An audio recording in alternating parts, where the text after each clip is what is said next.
So now we will have a panel discussion which will elaborate the 5 proposals that Thomas presented. And we will try to answer the question, how should we strengthen the Sami cultural rights? And you have met Karin and you have met Rebecca already, but we have some new panelists, starting with Daniel Holsvinka. He's the Sagadwali president of the Sami Parliament Plenary Assembly. And we have Osasima Huauda, head of Giron Sami Theater. And then we have Marie HAGSGÅRD. She's a minority and Sami law expert. And then we have Lotta Björnstad.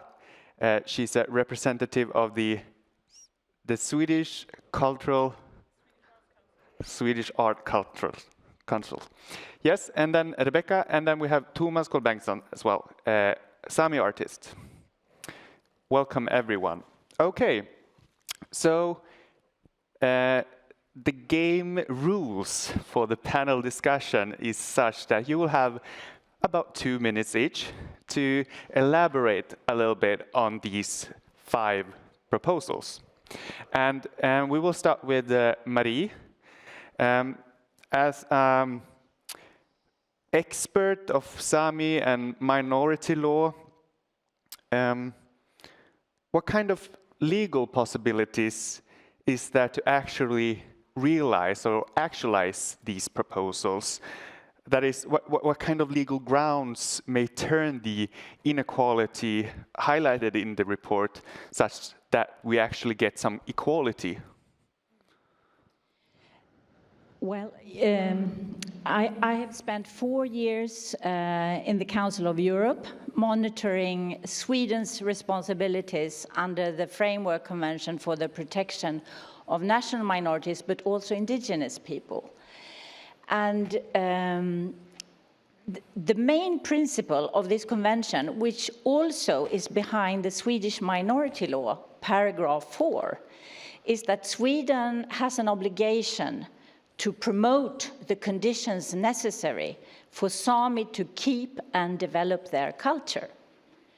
And the goal is that Sami should have the same possibilities to keep and develop their culture as we in the majority have. And as we have seen here, the terms are not equal.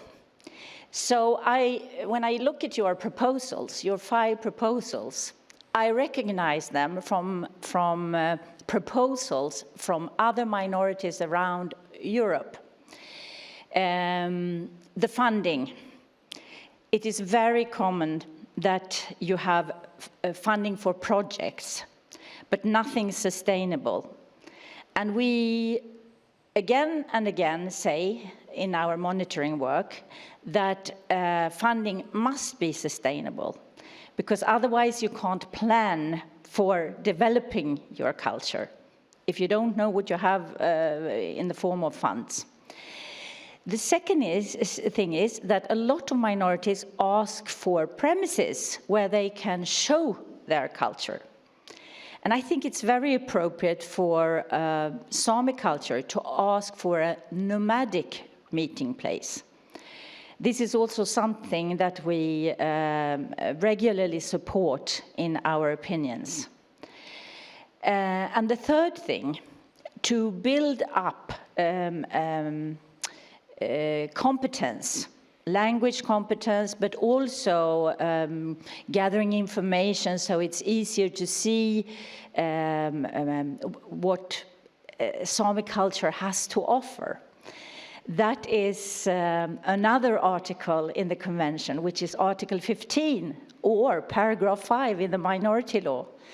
That is that Sami have a right to effectively participate in how they want to build up their culture and how they want to make it visible. And for this, they have to have resources to build up their capacity. So all in all, I would say that the 5 proposals, if accepted by the Swedish authorities, would help Sweden to better fulfill its obligations under the Framework Convention, but also according to the Swedish minority law.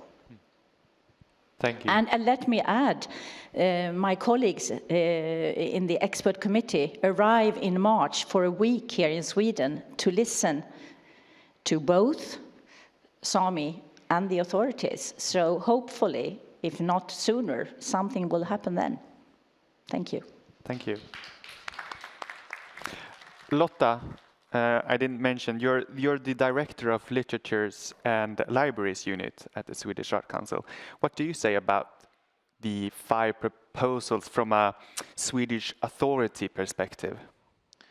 Well, it's difficult for me to comment on each suggestion, but I say that we have a continuing dialogue with the Sami Parliament, and we share the view that the Sami Parliament needs more funding for culture, and that is our priority, that the Sami Parliament gets more funding for culture, and that is not for us to decide, but that's a question for the government to decide. I also want to pick up what Thomas said about the culture field opening up for these questions. And I think we are opening up as well, because we have had this quite strong position that it's the Sami Parliament who should make the decisions for funding for cultural institutions, Sami cultural institutions.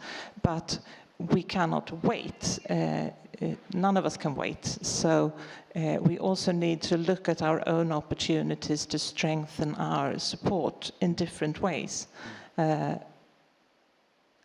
one way is, of course, dialogue and raising awareness and raising the knowledge of these questions. So I think the VRMK report has a very strong impact, and it's a very, very important paper for the discussion for all of us, because it gives us something to start with, and it's a really strong standpoint there. So this year, for instance, every year we have dialogue with all the regions as a part of the cultural cooperation model. And we have, in every dialogue, we have been speaking about Sami culture and national minority culture, talking about the work in the regions and what we are doing at national level. And we also have an ongoing discussion with the other national authorities connected to the cooperation model, the so-called Samverkansrådet. I don't know if there's it's 10 national agencies and organizations, and we have made a paper as well about what each authority does in this field. So we need to parallel with talking about funding, because funding is very, very important here. Talking is absolutely not enough. But we also need to raise our own knowledge and meet in places like this and speak about these issues. Thank you. I was wondering, I mean, the Swedish Arts Council is the expert authority for the Swedish government on cultural affairs. Would you say that your expertise and your analysis of the Sami cultural policy is, or the situation for it, is reflected in this report that VRMK has brought forward, and the conditions, the proposals that it needed? Now, I'm not quite sure that I understood your question. Yeah, I just suspect that you do your own analysis on the situation. Yes. Okay. Yes, I mean, we agree about, we do. I think perhaps it's worse than we thought. Okay. Now I'm just being very frank. But I think we need to see these figures on paper to really understand the differences, like the figures about how much the culture budget has risen and how much the budget for the Sami Parliament has risen, I don't think that we have done that counting operation for ourselves. It's very important to show that and to have that as a ground for discussion. And we have pointed out to the government in our own annual report that the funding needs to rise. Yeah. Also at the Arts Council, because we want to be part of the funding as well, of course. Yeah. Daniel, what kind of reflections do you have on these 5 proposals? Well, it's just okay, and I can hear myself. So the 5 points I actually don't want to comment about because I think they're lovely, but I had some other things in this report which I felt more that it should be brought up, especially one point regarding the compensatory nature of the Sami institutions in Sweden, that alongside with exercising the cultural field, these organizations also fill the gap where the Swedish state and the Swedish school especially is failing on most counts regarding teaching and knowledgeable things about some people. And I think that is the main takeaway from this, and besides the point where the whole field is underfunded. Thank you. Åsa, I mean, you have been working with this report, basically. What kind of more color can you put on the proposals? Well, one of the issues that I would like to discuss is the Sami Competence Center, and what does that mean from a Sami perspective? Most Samis here in the room, we have been under the Swedish school system, so not being taught anything about our cultural practices. So I would say that to rise the competence among Sami people, we have to de-learn ourselves from the school system. And then we have to relearn about our traditional knowledge. And one of the latest things we have done in the theater, that we have created a circle of knowledgeable people that will work with the traditional thinking within our theater, what we are doing, but also with our employees, and also with our negotiations that we're doing with the government for becoming a national scene. So in that sense, I would like to see that the Sami institutions get fully Sami again with traditional knowledge, because we are rebuilding our society after hundreds of years of colonialization, and decolonialization is good, but we have to indigenize our institutions. We have to become more Sami, and we still have those skills. And but it's another story. It's not like sending a bunch of artists to a Swedish theater school. So we have put in work at the theater that we do educate learning by doing. It's a Sami way of learning. You didn't learn reindeer herding in a school. I didn't learn yoiking in a yoik school. I learned it by doing with a master beside me, just like you did reindeer herding. So that I want to bring back to our societies. Thank you. Thomas, as an artist, what do you have to say about these proposals? Boribieje, Kaikke Dovres. Yes, I agree with Åsa Simma that we need to, so to say, go back to year 0 to start again. And the way we did with the artist residence, it was to meet other fellow indigenous people in Japan and Alaska, Greenland, and Ainu and Sami people to strengthen and build network. And I can see that international, it's the way to push, giving, how to say, pressure to the Swedish authorities and to learn, give knowledge about our situation. Because we were like looked upon as children, or as I said before, as Neanderthals.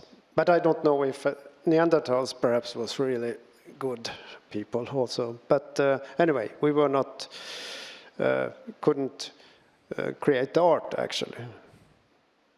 So it's, I think that art practice has driven the political movement and still is the voice that is stronger than the Sami politicians. And that we don't have a Sami parliament building in Sweden, I think that actually is a disaster. That could be this kind of Sami competence center. And it's, yeah, I think it's tragic that it sends a signal that we are divided, Sami.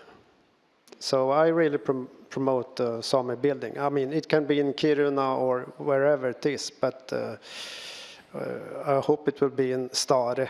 But anyway, that it should be built. Thank you. Rebecca, yep. From you, yeah, I think you can use that one, that mic, yeah. From your perspective, looking at these proposals and strengthening the Sami cultural policy, what do you say about that? Yeah, so I see all of these suggestions as maybe something that Maria talked about earlier today, that we might see a change in power if we manage to go through with all of this. That we are taking back the power over our knowledge and our expressions and our culture. Because as it is now, we are supported by the Swedish state if our culture is like within the framework or the world view of the Swedes. So if it fits, that someone said like, oh, not to be too much of a Sami, but be enough. So it kind of when it suits them. So I think these suggestions are great in order for us to be like, okay, what do we want to do? How do we want to build, to work on our culture? What do we want to protect and so on? So that's what I see in these suggestions. Like the practical things, yes, but for me, I'm seeing like a power change, and it's very welcomed. Yeah. Thank you.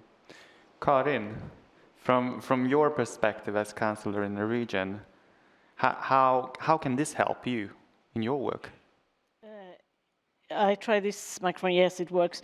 Yeah, well, I am, of course, I know this report quite well, and I've been thinking about it a lot. And if we talk about the first, number one, is to strengthen the entire Sami cultural life. One thing that we are stressing from the Kultur i Norr is also that we have to strengthen the Sami cultural infrastructure. Now, if someone comes to me in Stad and ask, well, I want to go to a Sami museum, what can I say? Yeah, go to Jokkmokk. There is a Sami museum. I mean, we have to have museums, we have to have libraries, we have to have whatever, all over Sápmi. And someone can say, yeah, but it's just a building. But it's not just a building. I think Thomas was said something very good. It's also a symbol. And a building can, people are drawn to this building or to this place.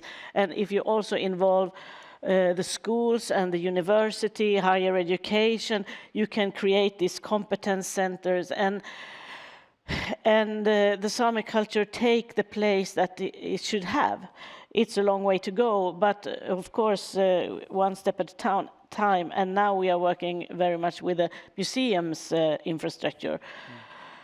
I think also that there are some processes going on in Sweden now. It's the Truth Commission, for example, that will create a need to be able to meet Sami culture, to understand, maybe not only from the Sami population, but also from the majority population. So this is not only important for the Sami people, but for the whole, to understand the role of the majority people in the society today. And I'm very worried about the political situation, that the political situation in the government and in not only in Sweden, but in the Western world, it's sort of a dividing and politics that are dividing, and you are miscrediting your opponent, and that will be negative for the Sami society if we are not strong and stay together. And the last thing I want to say is also representation. I think that the Sami parliament should be a part of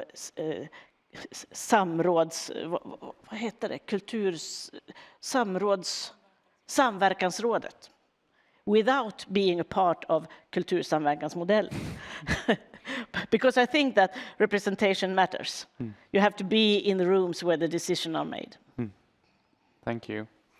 Marie, Karin mentioned about the Truth Commission, and you're a part of that work.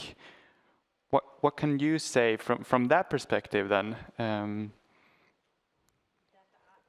From the bottom of my heart, I agree with what you said. The majority population need to learn about Sami history, what has happened, how the policies that the state and also local authorities has affected Sami identity, Sami self-esteem. And I think if we can spread that knowledge, because I'm a majority person and I knew nothing 25 years ago about Sami culture, Sami identity, Sami history. And if you know nothing, how can you have a good dialogue, a respectful dialogue with people who have totally different experiences? When I started to discover what had happened between majority population and the Sami population in Sweden, it was really tough, because I realized that some really bad things had happened.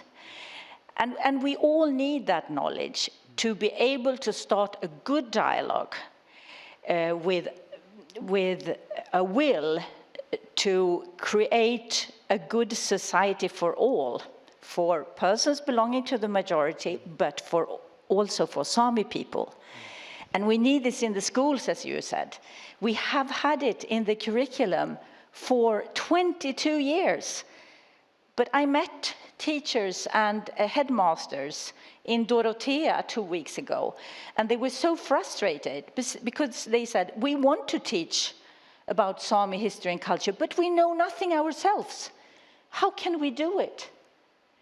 So we need to solve that problem so that we can have this good and respectful dialogue where Sami can start building up their culture and their identity, and then we can cooperate for the good society for all.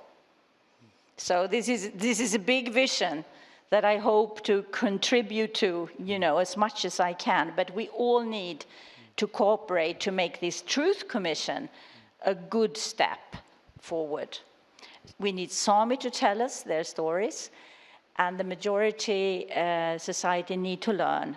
And then we need to take the good steps to make the situation better for the Sami people.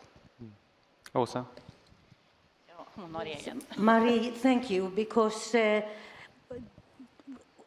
In the beginning of the journey, when we started to work with VIRMEKO, these six organizations who are VIRMEKO now, we located, I would say, a stress that we all carry, and it's the fact that we are often contacted as experts.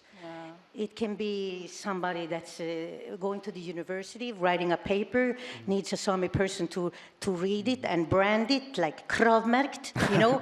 and then on top of that, all kinds of calls. Where can I find this? Where can I find that? Can you help me to find this kind of a person? And it's a very big distress. And I have had to make a deal with myself to say no to these questions, which is very sad. But this shows the lack in the Swedish society. I only help one group of people, and it's children and young people who are trying to write something, a special thing at school about Sami people. Then I say yes. But the others, I have no time. We have all filled up with asking for project money, so if we're going to do that and being experts, free experts, no payment, that would kill us all. Lotta? Yeah. Could I just add that, you know, to make a comparison, on New Zealand, the Maori population is around 20% of the population. In Sweden, the Sami population is around 0.3% of the population. So this explains why it's so hard to get all these questions from the majority population who want you to explain. I mean, it's much a higher burden for the Sami than, for instance, for the Maori. Yeah. Lotta? Yeah, I just want to give a positive example, but it's not really connected to what Åsa says. But I think as a national authority, we also have a responsibility to raise the knowledge about Sami culture and Sami languages. And we have a special assignment for 3 years now to support Sami and minority languages through literature and reading promotion. And we need to include that perspective in all the material that we do. So this fall we have made a brochure about the importance of reading aloud to your children, and it's really addressed to the preschools, and it's been produced in 10,000. We've sent it to 10,000 preschools, and it's about reading, but in this brochure, we also have a chapter about minority languages and Sami language, so that every preschool teacher, you know, they read also about children belonging to a minority or the Sami minority, and there are tips of where you can read more about this, and so you can see a QR code and read more about this. And we also have included this perspective in our Bookstart project that supports children with families with small children, supporting them to read aloud and bring in books early. And we also have material about minority culture and Sami culture there. So I mean, you have to take every opportunity to bring in the perspective in all sorts of projects and things that you do, which doesn't help Åsa, I'm afraid. But still, maybe we can add this to all that we do. I think the common factor from the proposals here are that they are very much dependent on some kind of funding. And where should the funding come from? Who will fund this? I mean, if we look at the reality, so far, the Swedish government, they are not here to defend themselves today, but they have not fulfilled this obligation at all. I mean, the increase to Sami parliament is non-existent. And everything that is connected to Sami culture is dependent on project money. Thomas. Yes, it's Norway who are going to fund us, because Sami Artist Union and filmmakers and writers support Sami artists. I would say like 99%. They even produce books for, language, Sami language, and so we are in fact one of the reasons that we're sitting here, that we have been able to sit here, is due to the Alta riot, so to say, or Alta fight to their land. So sorry to say that we need to be supported by Norwegian, but I think it needs to raise awareness of this embarrassing situation for Sweden. And as you said, they are not here. So. Yeah. Yeah, I was thinking about the Sami parliament in this sense and the funding. I mean, you have been asking for more funds for the Sami culture for decades since was established, but you haven't succeeded. What does the Sami parliament wrong? Why do you fail?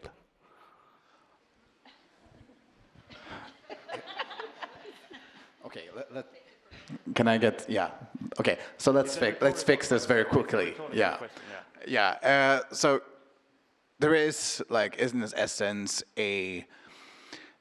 an issue regarding, like, what's a right to self-governance? How do we handle this self-governance? And do we have any self-governance to this date in regards to the cultural activities? Are we able to govern ourselves on this point? I would say we haven't been, and we aren't in the current situation. Right now, we are dependent on the state, defining the Sami culture budget, and defining what's supposed to be spent. So what is the room for self-governance in this case? And I would argue that there's very little or almost coming close to an operational level of self-governance that I would argue isn't proper self-governance. In order to address this problem going forward, I would say that representation in the Swedish Parliament would be a necessity to talk about these questions in a broader picture. Looking at, for example, Folketinget in Denmark, where there are representatives of indigenous people, they're able to talk about points and highlight things in a whole nother way than the Swedish Parliament, they aren't able to. And that's basically because the level where they're currently operating is from a Swedish majority viewpoint, where the knowledge is non-existent about Sami people, or close to non-existent. So I would say representation in the Swedish Parliament. Åsa, I think, was first. Yes, I can say I've been in Norway for a long time working, and when I decided to come back to Girun Sami Theatre, it was because I saw how lousy it is here. So I'm now a 59-year-old woman. I have dedicated my rest of my life to change the situation in Sweden, and I'm working really hard. And in my deepest and darkest moments, I think I try to soothe myself, and I'm asking, according to what Marie says, with all the legislations and all this, that should be for the Sami people, for us to be able to do our culture, then I start to ask myself, isn't Sweden committing an illegal act? Is Sweden criminal for not supporting the Sami culture and giving us a chance? I'm not accusing anybody, but that's the only fire that puts me going again when I'm down. Marie. I think I lecture a lot, and lately it has been to local authorities.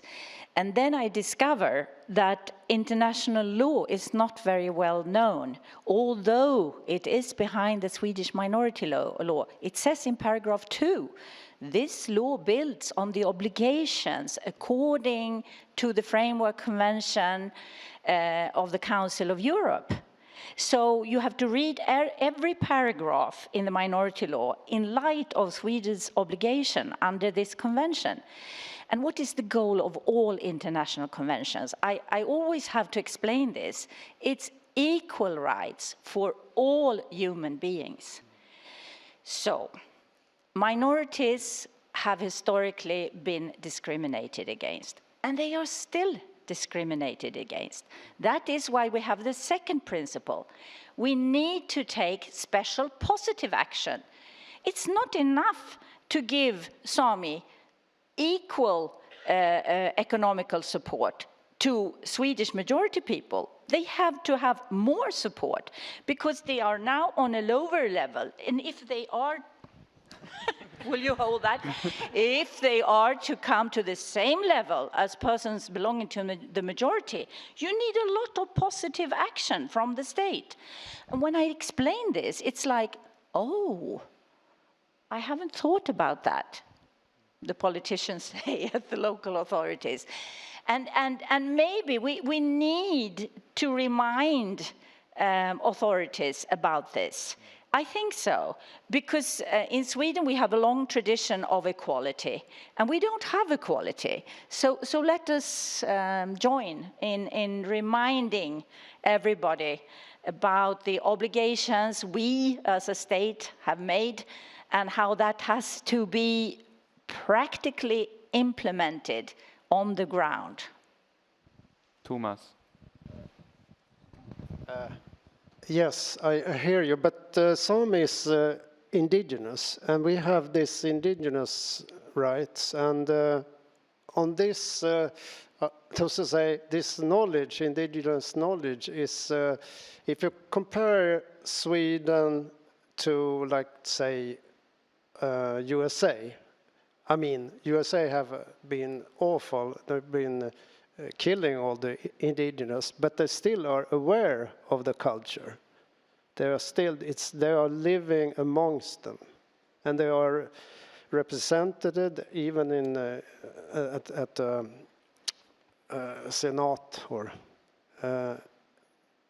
how come that Sweden has this blind spot for Sami indigenous rights? It's not minority. Rebecca. Yeah. Yeah. So a comment on that also is, I feel like, well, Sweden gets a lot of critique internationally. They do. They are like heavily criticized for many things, and especially when it comes to Sami rights. They have no shame. I don't see that there's a situation where they have been like, yeah, maybe in some cases, of course, where they have taken to heart that kind of critique, but in many cases, they just ignore it. They really do. So I'm not saying that we shouldn't keep shaming them through those like international mechanisms and so on. We definitely should. But I kind of like your idea of Alta Revolution again. Better, no. But like to remind ourselves that we are extremely competent. We are an extremely organized people. We do a lot of things that other indigenous peoples like look up to. So just that we remind ourselves that we are not, like, we are victims, but now comes the times where we're kind of like, through this, for example, we take the power back to us and see that, okay, we can shame them internationally, but we need to continue working on our organizations, I think, and to organize ourselves and to take that power back, because to rely on Sweden's shame, if they would have felt shame, we would not still be colonized. So, yeah. But is the shame enough? I mean, no, it's not not enough. They don't, because they don't feel shame. Yeah. That's the thing. Do we need to sue them? I mean, it seems like we have all the rights on our side, but no one is really or the Swedish state is not following it. And should we sue them? The audience said yes. It's agreed. Thank you very much. Thank you. That will be the last from this panel. Thank to all the panelists for the fruitful discussion. It's been very fun to arrange it. I just a question. Okay. Yeah. Well, one question. Yeah. I have one comment and a digital question. My comment is that we try to have this as a meeting place, and we do it in English because we know that the people out, the Europeans, EU, and UN listen to us and give critic. So vi skrämmer skiten ur regeringen helt enkelt, men jag tar det på engelska. Ni fattar. Och we have had it in Sami, different Sami languages, but we haven't afforded to do it now. But this is the most lucky way to do it for us. But the money isn't here, so we do it in English, and you know why. And the question from a digital question is from Chris Torch. He says, what format do you imagine for a nomadic meeting place? It's a good way to end. It's a good way to take it with us on. This is Södra Teatern, Stockholm. Where do we want to meet in the end? In the future, not the end. Is there someone? Well, we have our indigenous nomadic art resident, and it's actually based on this thing that indigenous are everywhere, and we can learn and by meeting, a meeting place. But that means that we have to migrate, that we have to move different locations, and that puts big demand on art residents. It might sound easier not to have a house, but still you need accommodation and ways of traveling and visiting and, you know, everything like that. So, but we build upon this nomadic idea. Thank you. Okay, we need to wrap up the panel discussion. Thanks to everyone. I have now with me Jerker Bexelius, chair of VRMK. And so Jerker, what has been said today, what answers have you gotten in the future work with the proposals? Well, let me start by saying that at the end of a meeting, as always, this is where the important discussion starts. I think we should have had much more time to discuss these issues further. But we'll find another place for that and another time. I think that my interpretation of what you said is that there is a common will. We see this, and all of you guys seem to have a common will that these are good measures. I also see that there's a common view on the problems that we have. And in some instances, there's a common view on the solutions that we can work on. I also think that the interpretation of the needs is there. We all agree on that, I think. I hope the audience do too. So for us in VRMK, I think what is important is that we feel there is a support for the report, and that you feel that this represents you in at least some ways. We understand that there is a need for much further discussions. This is a basis, and this is a framework for everything that we still need to discuss. So we will come back and have another meeting for further discussions involving these issues. We will, as an organization, certainly adapt our further measures to the discussion that we've had now. We will start from this, but we are very much eager to hear your views on how we should work in the future. So I think that this has given us a lot, and we will definitely take that into consideration when we continue working. Thank you, Jerker, and thanks to everyone who have participated here at the summit, both here at Södra Teatern, but also those online. We cannot forget everyone who has been watching from their homes. I hope that the discussions have provided more fuel to add to this burning fire, and also motivation and inspiration on how to continue the fight to improve the Sami cultural conditions. So, thank you, kiitos ja mannette arvan.